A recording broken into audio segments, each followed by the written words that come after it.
Manunguha muna tayo guys. Dito muna medyo hilaw-hilaw pa. Ito yung hinog na oh.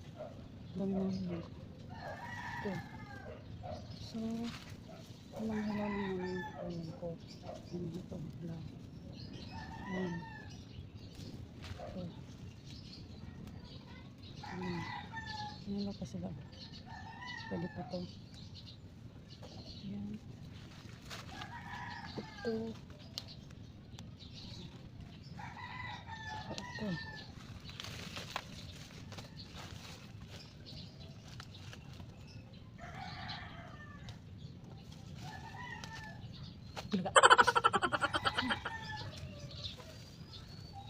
Dami.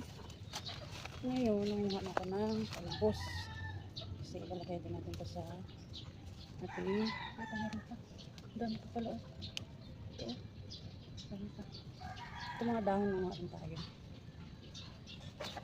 Mga dahon ng palay. Masarap dito. Tapos natin sa munggo.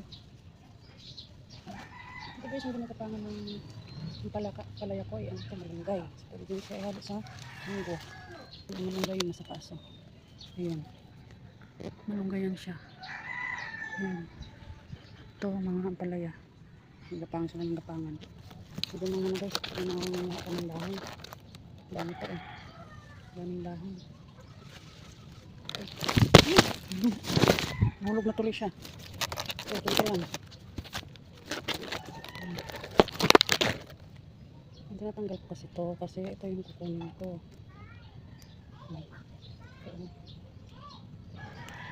Hindi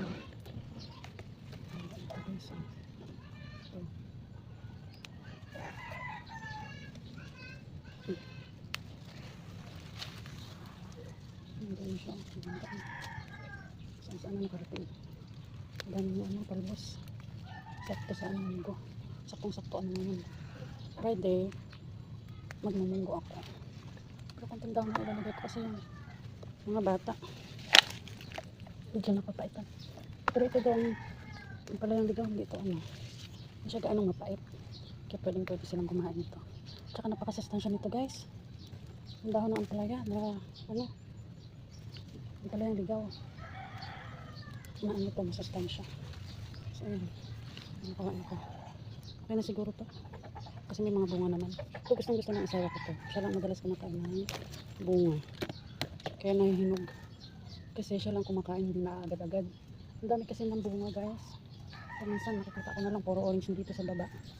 Kasi puro ano na, puro hinog na. Okay guys. So, ito may nakuha na ko. Okay na to.